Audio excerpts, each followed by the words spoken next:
So, Julie, today we'll be talking about in-laws. And I think it's really interesting because for some reason, culture paints in-laws as monsters, kind of like these evil beings. And the truth is, I don't think that's where most people are at with their in-laws. I think most people, there's just a level of disconnect, like a level of misalignment. And I think there's just work to be done there in getting that alignment in your relationship. Yes. Yeah. So I think it would be helpful. I think there's so many different scenarios that people experience with their in-laws that we could go through and talk about. And today I think it would be helpful if we talk about maybe 3 of the more common ones. Okay. And I just want to get your feedback and hear what you might do in this situation to handle this situation well, so that you can still show love and respect towards your spouse's parents, but also have boundaries for your marriage. Yes. So one of the more common examples that we hear when talking about in-law relationships is just this idea of unsolicited advice. And so maybe it's like your in-laws are offering advice on hey, you need to be parenting this way, or you need to be managing money this way. Mm-hmm. And a lot of times you're not asking for that feedback. Yeah. In a situation like that, how can you handle that conversation? Well, I think there's a couple of things to think about. And maybe I should back up just a little bit before I answer that and say this. Sometimes I think that people find themselves in these kind of wonky scenarios like, why do you act like that when we go to your parents' house and you never act like that anywhere else? And there's actual research that shows when you walk over the threshold of your house, like your childhood home or back into the home with your parents, it's like you revert back. It's like, what is happening to me? Why am I doing that? And all of a sudden parents think, oh, well, I can give advice because I've always given advice. Yeah. So just thinking through why do we behave the way that we do? Why do things hit us sideways sometimes? I didn't ask you for that. I didn't ask you for your opinion. I didn't ask you for your advice, and you felt very free to share it. So just with that kind of underlying all the conversation, I would say a couple of things. One, just ask yourself on a level of 1 to 10, how much do I want to let this impact me? So they're probably very well-meaning. They come from a place of, hey, we just want to be helpful to you. Yeah. So you could receive the information and say, thank you very much, and walk away. Yeah. If it really, really gets under your skin, ask yourself, so what about that is so bothersome to me? Do I feel like they're treating me like a child? Have they forgotten that I'm actually married? I have a spouse, and we have the opportunity to have these conversations and make our own decisions.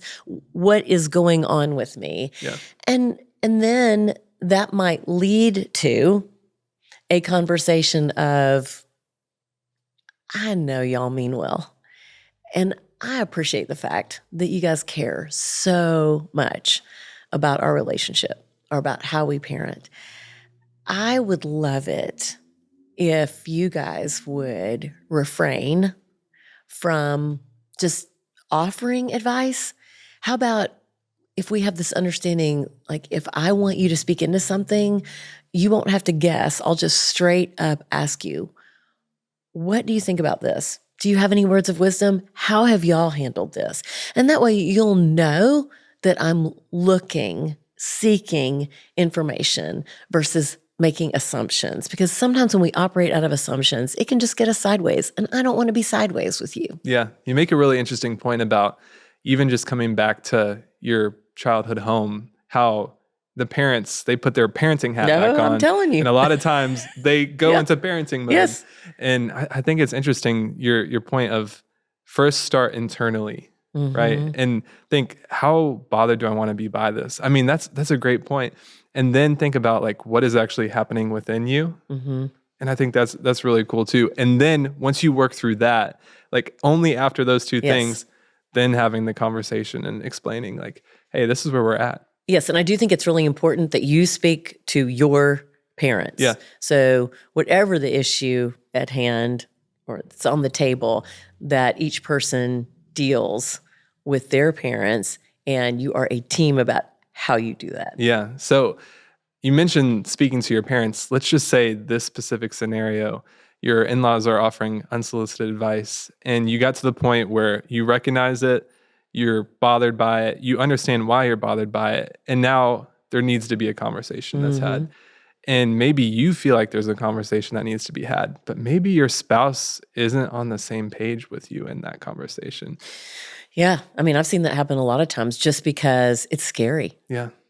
And the thing I think you have to remember is you're a family. You and your spouse, you're a family.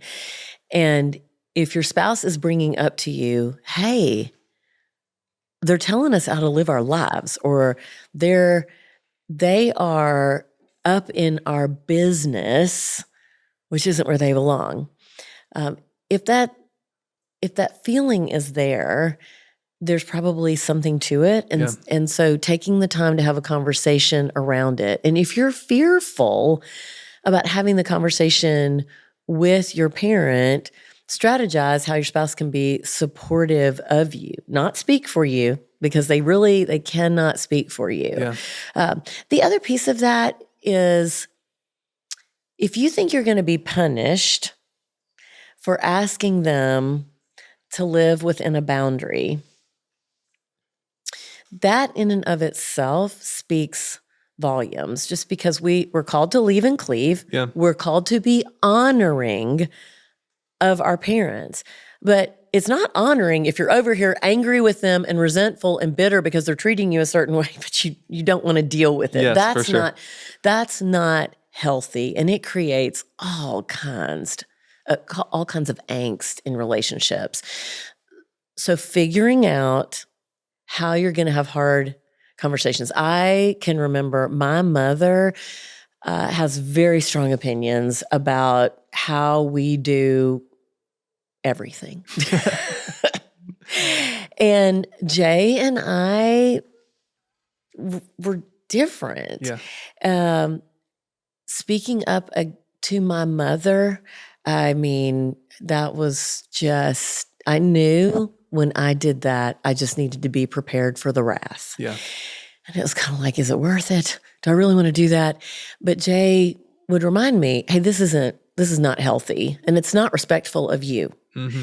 And so together, he was very supportive of me and encouraging to me as I sat down and said, hey, we're not going to keep doing this. Yeah. Now, was she disappointed, and did she appreciate that? Not necessarily. I was very respectful in the way that I did it.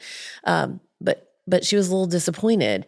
And I had to be okay with that, because I had to recognize the priority is Jay and I. And I'm not being dishonoring to her. I'm actually being very honoring in the way that I handled that. And so it takes some time. And the first couple of times can be really, really hard. Yeah. But you got to keep yourself in check. Am I being disrespectful? Am I being dishonoring? And if you say, no, I'm not, I'm setting limits and boundaries that are healthy for our marriage. Your in-laws don't belong all up in your business, and neither do your parents. Yeah. And so keeping that in mind and recognizing it's different now. Yes, you will always be their daughter or son, but it's different. Yeah. And you can almost even understand the discomfort that they're experiencing in that moment, because it's like they have this new family that they've created with their spouse. Yeah. But there's also the old family there. And it's part of understanding this new family is my priority. Yeah. Like, this is my team. Yes. And I need to protect my team. Yeah. So there's a great book called Reluctantly Related. Yeah. And it's written by a woman who really got sideways with her daughter-in-law. And she had no ill intent. She was just being herself. And she had to recognize that she needed to do some things differently. And I do think that when you are an in-law, I am one, and you have to think about, this is our child, and you want the best for them. However, they are an adult, and you spent all these years raising them. And so you've given them tools, and you've discipled them, and now they have to learn how to stand on their own 2 feet and hopefully make really good choices. And you can't always be inserting yourself into that. Yeah. You mentioned a word earlier that kind of stuck out to me. It's this word boundary. Could you talk a little bit about what you mean when you say the word boundary in this context? I mean, it's about you and your spouse sitting down and making some decisions and then actually going to each of your parents and helping them to understand the framework within which you're going to operate. I can remember a young couple before they got married, the mom of the husband would come over, clean his house, bring his laundry, do his laundry, get his dry cleaning, that sort of thing. Yeah. And after they got married, the wife was really shocked because she came home one day and someone had clearly been in their home and had moved some things around and had done some tidying up. And she's like, what is happening? And so they had to have a conversation about he didn't want to hurt his mom's feelings. Mm-hmm. She was trying to be helpful, but that just felt weird. Yeah. And so he needed to have a conversation with her about, hey, it's a new day and I so appreciate I know where you're coming from. However, now you need to call us before you come and ask, is it okay to come? That's a boundary. Yeah, for sure. For the holidays, you might have celebrated, Thanksgiving or Christmas a certain way for your whole entire life. And the family is just assuming that you're going to keep on doing that because, why would you not? Yeah. Except for you have a spouse and they also celebrated Thanksgiving and Christmas in a certain way. And so now you need to sit down as a family and you need to decide how you're going to level set what the expectations will be around Christmas, Thanksgiving, 4th of July, summer vacation, all those things. The more you have that conversation and you can just kind of clear the air by saying, hey, I know y'all might be expecting us to do certain things. We just want to tell you this is what we're going to do. Yeah. This is how we're going to plan to spend time with y'all. We're going to alternate years, or we're going to actually have Christmas. We're going to wake up in our own home. Yeah. We've decided that's what we want to do. And then we'll come see you after Christmas or before, but you guys figure that out because I'm telling you, it's the unspoken expectations and the lack of conversation that leads to disappointment, tension, arguments that are not necessary if you go ahead and clear the air ahead of time. Yeah, and it sounds like with unspoken expectations, the best thing you can do is very clearly speak them ahead of time. Yes. And I think the thing I loved about what you said was it sounds like when you're creating a boundary, it's not just a boundary that you have. It's this discussion between you and your spouse about where are we at? What do we agree upon? Yes. And then once you have that, you can use that. And it's not to keep people out, but to protect you and your spouse from overextending yourself. Well, and it gives everybody a lot of freedom. Yeah. And the other thing is when you think about why you are or are not going to do something, it cannot be out of manipulation. Well, you know that if we don't go, my parents are going to be so angry. That's not okay. Yeah. So you have to figure out how do we work around that and how do we engage with them in an adult, mature way that helps them to see, hey, we're a family and we're creating new traditions that's exactly what we should be doing. We are adulting and that is a good thing. Yeah, for sure. Now, you kind of touched on this a little bit, and this brings me to our second scenario that we're going to talk about today. Okay. This is another one that I know a lot of couples deal with. It's balancing time between two sets of in-laws. So obviously, you have your own parents, your spouse has their own parents, and there's just that weird dynamic of how can we balance time? Because, one family might live close and the other one might live out of state. Mm-hmm. They might both live close by, but you might spend more time with one family. Like, how do you navigate that dynamic? I think, again, it goes back to communication, actually sitting down and having conversation. Some parents might actually need some additional help just because of the scenario that they currently have. And so for a season, you might see yourself spending more time with one set of parents than the other. I don't know that it's necessarily a quote unquote balance situation as much as it is, what do we have capacity for? Yeah. And asking yourself, what feels healthy in this season? Can we go and be with them for a couple of days is there toxicity? And after 48 hours, I'm at my limit. Yeah.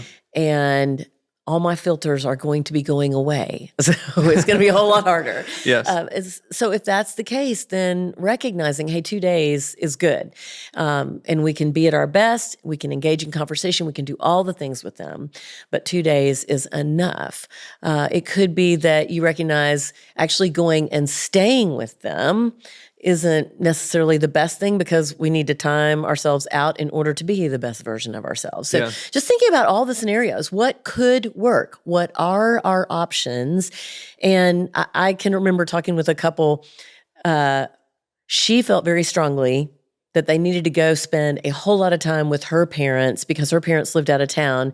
His parents lived in town and they saw them frequently. So like when the holidays came, she really felt like, hey, this is my family's turn. Yeah. He wasn't on that same page.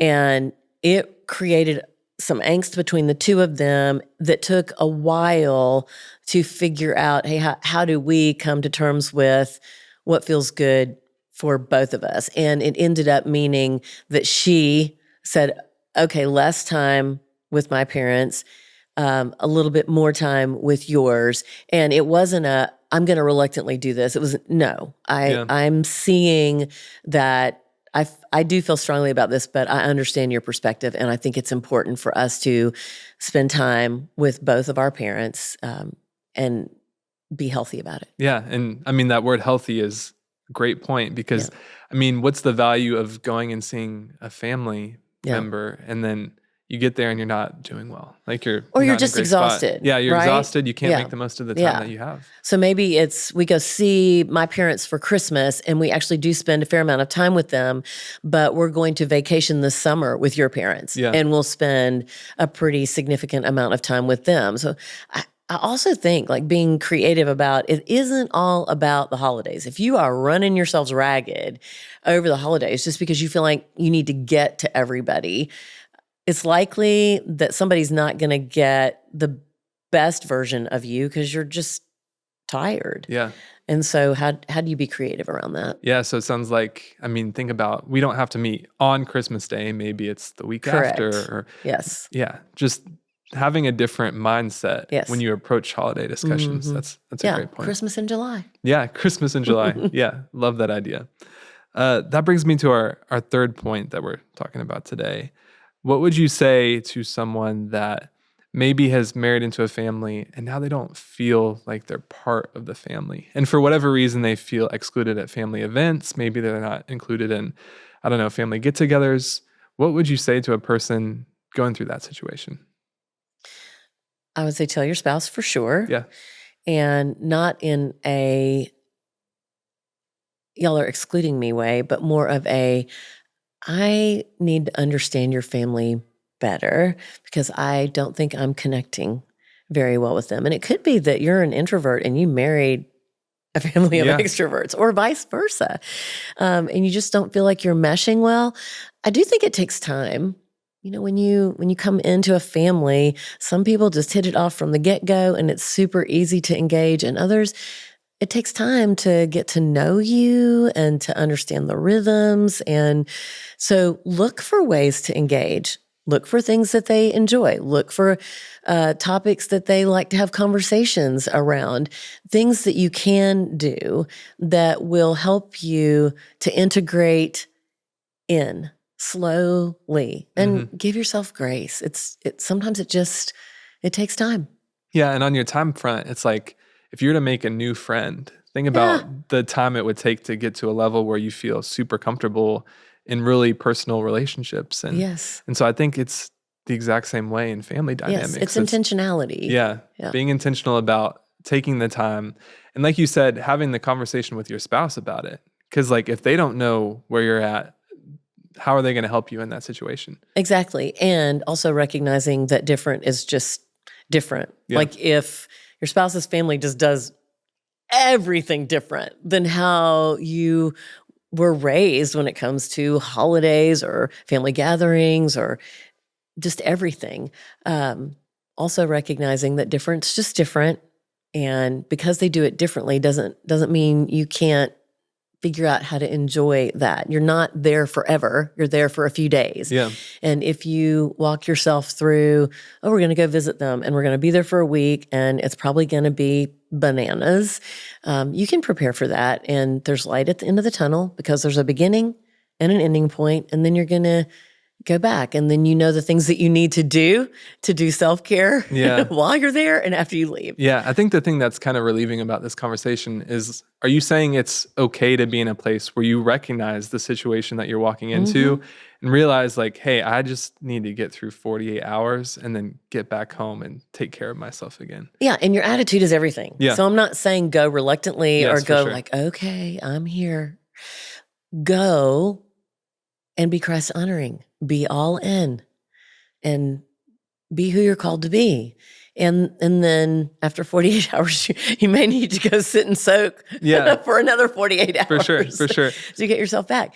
But do what you need to do to take care of you, but also go with the idea of, hey, I'm gonna love my spouse well by being all in. Yeah. And I think there's so much of an opportunity to learn in every single interaction that you have with family. Yes. And you can kind of get a feel for yourself of, okay, this is what works really well for me. Yeah. And this is what does not work for me. Yes. And as we talked about in those boundary discussions that you have with your spouse, take those things that you learn about yourself in a family situation, in a family interaction, and say, okay, this really didn't flow last time. Yeah. We need to do something different. I have a friend who they had 3 kids, and the grandmother it was hard on the kids. Yeah. And so they decided for a holiday that they were going to go visit. They took a camper, parked that thing in the driveway, and the kids had permission periodically to time themselves out. Not for the whole time, but just for periods of time. They could go, they could watch a movie, they could take a nap, they could chill, and then go back in for more. Yeah. And she said that was a win-win, man, because everybody felt loved. The arguments were less. The kids weren't at each other. Just decreased the tension a lot. So you can get creative. It sounds like even just taking like small moments of time out. For sure. During family interactions. Walk yourself around the block. Yeah. Like what can you do in those moments to make sure that you're at your best self in that interaction? Yeah. Do you have any final words of encouragement for couples that might be in a situation where they're navigating weirdness with in-laws and trying to figure out that relationship? Yeah. Do you have anything that you want to say to those people? I think just going back to the beginning, I would agree with you. I don't think that most in-laws are monsters. Yeah. I think they're well-intentioned.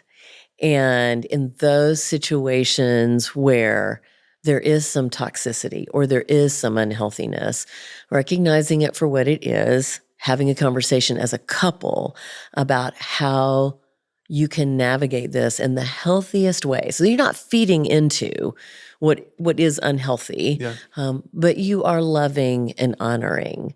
And, I think prayer is a big piece of that. Lord, show us how to do this well, how to navigate a really challenging scenario and do it well. Because we all have...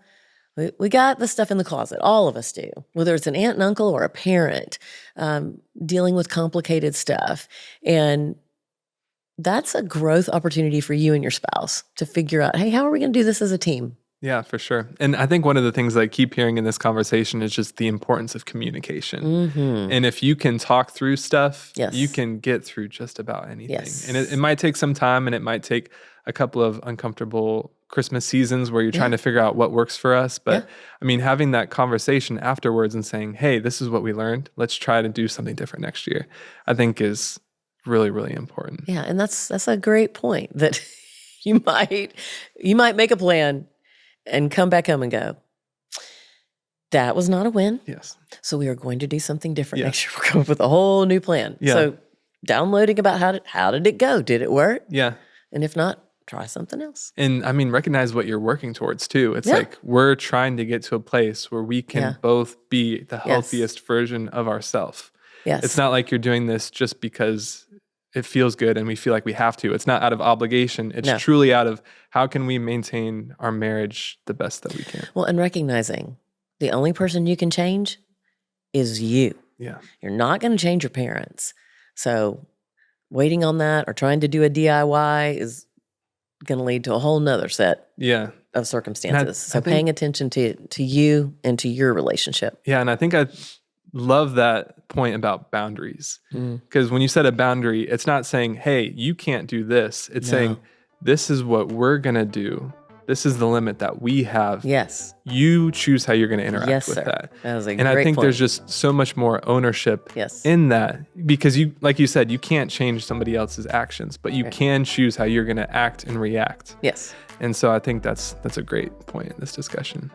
Well, Julie, thank you so much for your time. I've really enjoyed our conversation today. Pleasure. And stay tuned next week for the next episode of the WinShape Marriage Podcast. Have a marriage question you'd like answered on the show?